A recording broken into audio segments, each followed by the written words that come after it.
आप देख रहे हैं उजागर भारत और इस वक्त मैं मौजूद हूँ जेपीएससी के कार्यालय के समक्ष में। और इस बार फिर जो 2024 का जो जेपीएससी का एग्जाम जो कंडक्ट करवाया गया उसमें हमेशा की तरह इस बार भी जो गड़बड़ी पाई गई है और इससे जो परीक्षार्थी जो है लगातार उससे परेशान है। और आज जेपीएससी कार्यालय के समक्ष वो जो है अपने के लिए वो आए हुए थे, तो हम उनसे जानने का प्रयास करते हैं कि पेपर लीक का जो मामला है इसमें क्या कुछ गड़बड़ी जो पाई गई और कितने अनंत में 30 मार्च तक जो अप्लाई इसका हुआ जेपीएससी का और 17 मार्च को इसका एग्जाम कंडक्ट करवा दिया गया। तो इसके पीछे कारण क्या है और कौन इसके पीछे इसके जो कारण है उसको जानने का समझने का प्रयास करते हैं। आइए छात्रों से बात करते हैं। होती है और परीक्षा में धांधली होती है तो हम परीक्षा को रद्द करेंगे और तुरंत कार्रवाई करेंगे। तो ये कार्रवाई क्यों नहीं हो रही है? संडे को एग्जाम हुआ है, जिस तरह से खुले तरह से एग्जाम हुआ है, खुले तरह से पेपर लीक हुआ है, स्टूडेंट के साथ खिलवाड़ भविष्य में क्यों हो रहा है झारखंड में? सिर्फ माननीय मुख्यमंत्री भाषण देने के लिए है कि झारखंड बहुत विकासशील राज्य है और झारखंड में सब कुछ सुव्यवस्थित है। सीधे सीधे ये व्यवस्था पे सवाल है और मैं माननीय मुख्यमंत्री से कहती हूँ कि वो दखल अंदाजी दे जेपीएससी में। और जेपीएससी के अध्यक्ष से हम लोग मिलने का समय मांग रहे हैं। अगर जेपीएससी अध्यक्ष हम लोगों को समय देते हैं तो विस्तार से उनसे बात करूंगी और अगर नहीं देते हैं तो इसी जेपीएससी कार्यालय के सामने अनिश्चितकालीन धरने पे हम लोग बैठेंगे। ये आप लोगों को एकदम स्पष्ट मैं बता देती हूँ, क्योंकि झारखंड के युवाओं के साथ बेरोजगारों के साथ सीधे सीधे खिलवाड़ हो रहा है। कब तक झारखंड की सरकार झारखंड के युवाओं के साथ खिलवाड़ करती रहेगी? एक तरफ डर दिखाता है बीजेपी का, झारखंड सरकार बीजेपी का डर दिखाती है और कहती है कि झारखंड में सारा व्यवस्था सुनिश्चित है। अगर ये व्यवस्था सुनिश्चित है तो फिर झारखंड के विद्यार्थियों के साथ, जेपीएससी के विद्यार्थियों के साथ, जेएसएससी के विद्यार्थियों के साथ इस तरह का खिलवाड़ क्यों होता है? मैं सीबीआई जांच की भी मांग मैं करती हूँ और मैं माननीय मुख्यमंत्री से मिलने का समय मांगती हूँ। आप तमाम मीडिया बंधुओं के द्वारा मैं निवेदन करती हूँ कि मुख्यमंत्री हम लोगों को मिलने का समय दें ताकि हम लोग झारखंड की युवाओं पर, झारखंड की बेरोजगारी पर, झारखंड की जो शिक्षा व्यवस्था है उस पे मैं सवाल मुख्यमंत्री से सीधे सीधे कर सकूं कि आखिर इस तरह से क्यों किया जा रहा है झारखंड के युवाओं के साथ, झारखंड के स्टूडेंट के साथ। कितने सपने देख करके माँ बाप बच्चों को पढ़ाते हैं, किस किस मुसीबत का सामना करके बच्चों को एग्जाम की तैयारी करवाते हैं और बच्चे भी उस समय का उपयोग करते हैं अपनी कितनी शौक को, अपने कितने काम को सीधे किनारे रखते हुए पढ़ाई करते हैं, दिन और रात मेहनत करते हैं इसी खिलवाड़ करने के लिए कि आए दिन तमाशा हो। अभी इससे पहले कुछ महीना पहले आप लोगों ने देखा था कि जेएसएससी का पेपर लीक हुआ था, क्या हुआ उसका? कहीं कोई जवाब आता है? सीबीआई का आप जांच बैठा दीजिए या किसी का भी जांच बैठा दीजिए, नतीजा तो आना चाहिए ना कि नतीजा क्या हुआ, कौन चोर है, आखिर चोर पकड़ाता क्यों नहीं है? ये झारखंड के युवाओं के साथ, जेएसएससी के युवाओं के साथ, जेपीएससी युवाओं के साथ के भविष्य से खिलवाड़ बंद करे झारखंड सरकार। मैं यही निवेदन करती हूँ। धन्यवाद। अगर मिलने का समय अध्यक्ष महोदय देते हैं और माननीय मुख्यमंत्री देते हैं तब तो विस्तार से बात करूंगी और आप लोगों को भी सुनिश्चित करना पड़ेगा, हम लोगों के साथ कदम से कदम मिलाना पड़ेगा, क्योंकि मीडिया बहुत बड़ी ताकत होती है किसी भी सच और झूठ को उजागर करने के लिए।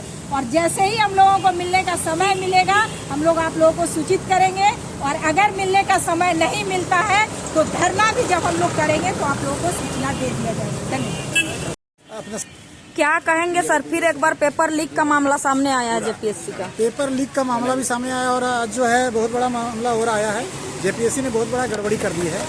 ये जो स्टूडेंट हैं काफ़ी परेशान हैं। विनोद भावे यूनिवर्सिटी जिसका सेंटर पड़ा था वहाँ बुकलेट नंबर बी पेपर जो मिला हुआ था उसमें काफ़ी मिस्टेक आया है सामने। उसका जैसे कि आपको बताएंगे 1 से लेकर 8वां क्वेश्चन तक रिपीट किया गया था। वो है आपका 50 से लेकर 57 नंबर तक वो दोबारा वही पेपर आया हुआ था और वही क्वेश्चन पूछा गया था। 16 से लेकर 21 प्रश्न जो था, 6 प्रश्न था, 65 से लेकर 70 तक वही रिपीट हुआ था। इसी तरह से आपका 42 नंबर क्वेश्चन से लेकर के 49 नंबर क्वेश्चन तक का वो 92 से लेकर 100 में करीब 8 क्वेश्चन को रिपीट किया गया था। यानी कि ये 100 प्रश्न में 22 क्वेश्चन को दोबारा रिपीट किया गया है और क्वेश्चन नंबर 8 को 2 बार लिखा गया है। उसके बाद 22 से लेकर 25 नंबर तक का 4 क्वेश्चन जो है गायब है। एक प्रश्न जो है करीब 27 गड़बड़ियाँ हुआ है, 27 नंबर का गड़बड़ी है। 27 बहुत बड़ा होता है, करीब 100 क्वेश्चन में 27 नंबर, 1 नंबर से लोग फेल और पास हो जाता है। तो बताइए, आयोग द्वारा इतनी बड़ी गड़बड़ी हुई है और कार्रवाई छात्रों पर हो रहा है, तो कार्रवाई छात्रों पर नहीं होना चाहिए। सबसे कम समय में जेपीएससी आखिर एग्जाम जो कंडक्ट करवाई अनंत फनन में, इसके पीछे मतलब क्या मकसद होगा? मकसद 15 दिन के भीतर एग्जाम हुआ है। बिल्कुल, ये एग्जाम मात्र 13 दिन के बाद ही एग्जाम हुआ है। फॉर्म भरने का टाइम था, करीब 1 महीना दिया गया था। 1 मार्च से लेकर 3 मार्च तक हम लोग मांग करने पर 3 दिन का डेट को बढ़ा दिया गया था कि चलिए और आपको 3 दिन का अतिरिक्त समय, क्योंकि फॉर्म लोग नहीं भर पा रहे थे। उसके बाद 3 मार्च के बाद 17 मार्च को एग्ज़ाम होता है, यानी कि 13 दिन के बाद एग्ज़ाम होता है, जो कि नियम है कि करीब 1.5 महीना कम से कम एग्ज़ाम, यानी 45 दिन टाइम मिलना चाहिए छात्रों को। क्योंकि पुराने छात्र तो वर्षों से तैयारी करते ही रहते हैं, लेकिन नए छात्र जो है उसको समय नहीं मिल पाया। आनन फानन में हुआ। हम लोगों ने यहीं आयोग पर जा करके आवेदन भी दिए थे कि कम से कम 1 महीना का अतिरिक्त समय दिया जाए, लेकिन समय भी नहीं मिला और आनन फानन में एग्ज़ाम हुआ है। हड़बड़ी में बहुत बड़ा गड़बड़ी हुआ है और जो एग्ज़ाम का स्तर भी निम्न स्तर का था। तो इसी को लेकर के हम लोग चाहते हैं कि ये परीक्षा रद्द हो। झारखंड के तमाम छात्र चाहते हैं कि ये परीक्षा रद्द हो और फेयर ढंग से, पारदर्शी ढंग से परीक्षा लिया जाए, क्योंकि ये सिविल सेवा का परीक्षा है। इससे BDO, CO, DSP बनेंगे, तो ये ईमानदारी से जब तक नहीं होगा तो जो पदाधिकारी भ्रष्ट तरीके से जाएंगे, गड़बड़ी करके जाएंगे, वो पर वहाँ पर विभाग में जाएंगे तो वहाँ पर लूट खसोट ही होगा और भ्रष्टाचार और बढ़ता चला जाएगा। इसलिए हम लोग रद्द की मांग करते हैं। जी, तो बार बार पेपर लीक का मामला, पहले JSSC का, अब JPSC तक, को किसको जिम्मेवार मानते हैं? ये तमाम सरकार का भी जिम्मेवारी है और आयोग का जिम्मेवारी है। इसको सुधार करना चाहिए। जिस कंपनी को ये लोग जिम्मेवारी देते हैं उस कंपनी का भी जांच होना चाहिए। बहुत सारे गड़बड़ियां हैं। तमाम सरकार को पहला तो दायित्व सरकार का ही देना चाहिए। पूरी जिम्मेदारी सरकार का ही ये होना चाहिए। तो आप कुछ विचार रखिए। सारी दे दिए। तो आगे क्या कुछ रणनीति रहेगी आप लोगों की? सरकार अगर नहीं मानती आपकी मांगों को? आंदोलन करेंगे। कल भी बैठक है मोराबादी में, उसके बाद हम लोग बड़ा आंदोलन करने के लिए तैयार में हैं, और नहीं तो देखा जाएगा तो धरना भी दिया जाएगा। तो अभी तक जो पेपर लीक की आधिकारिक पुष्टि नहीं की गई है, क्या कहेंगे इसके पीछे? आखिर आधिकारिक पुष्टि क्यों नहीं की जा रही है? पुष्टि नहीं की जा रही है, उन लोगों को सही सूचना नहीं मिल पा रही। सरकार की लापरवाही है। जबकि सरेआम जो वीडियो जो है वायरल हुआ है इसका, पेपर लीक का, बिल्कुल जांच होना चाहिए। हमको तो लगता है कि ये अधिकारी लोग, JPSC का अधिकारी हो या सरकार जो है, इसमें मिली हुई है और इसमें हमको लगता है कि क्वेश्चन बेचना चाहती है, इसलिए भी ये पुष्टि नहीं हो रहा है। इसको दबाया जा रहा है ताकि बच्चे जो है डरा धमका कर उसको केस मुकदमा को डर दिखा करके इसको दबा दिया जाए, इसलिए भी हो सकता है। परिचय दे दीजिएगा। नाम सफी मेरा नाम है जी, आपका परिचय दे दीजिएगा मैम। यास्मीन लाल, आम आदमी पार्टी प्रदेश प्रवक्ता। के बच्चों के साथ खिलवाड़ किया जा रहा है, उनके भविष्य के साथ खेला जा रहा है और जो भी जिम्मेवार है उन पर कार्रवाई होनी चाहिए। जिस तरह का पेपर लीक हुआ है और जो वायरल वीडियो आप लोगों ने देखा होगा, यह झारखंड के भविष्य के साथ, झारखंड के बच्चों के साथ खिलवाड़ है, मजाक है। जी, तो अभी क्या चाहते हैं सरकार से, क्या मांग रखे हैं? जो परीक्षा है उसको रद्द किया जाए और फिर से बढ़िया तरीके से नेट और फेयर एग्जाम फिर से कंडक्ट हो। जी, तो ऐसे तो छात्रों को बहुत परेशानी हो रही है। JSSC का भी वही हाल, JPSC का भी वही हाल। किसको मानते हैं जिम्मेवार? देखिए, ये भ्रष्टाचार का खुला मामला है। आप देख रहे हैं, जब से झारखंड अलग हुआ है तब से भ्रष्टाचार, लूट, घोटाला, धांधली, घपला झारखंड का पहचान बन गया है। यहाँ पे BDO, CO जितने भी अधिकारियों का नियुक्ति होता है बैक दरवाजे से होता है, घूस लेके होता है और सभी संलिप्त हैं। आप पिछले बार सुना होगा कि रिलेटिव का बच्चों का सिलेक्शन किया गया, इस बार भी वही होने वाला था और यह प्रकाश में आया है मामला। देखिए, जामताड़ा से पेपर लीक। जी, तो कब से तैयारी कर रहे हैं आप JPSC का?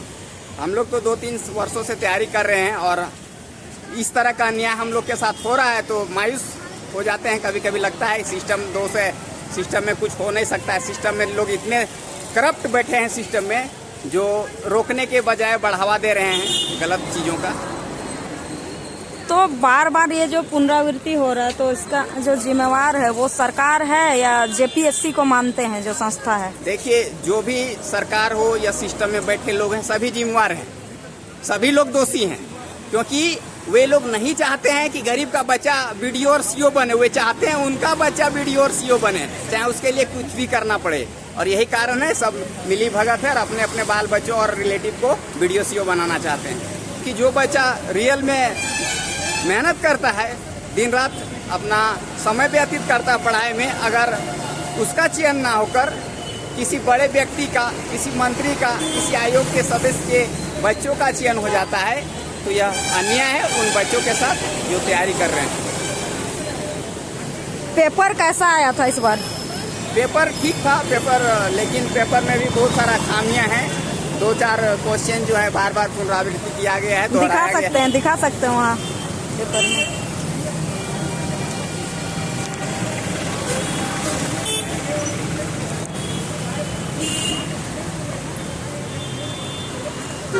देखिए पेपर 11 क्वेश्चन नंबर 11,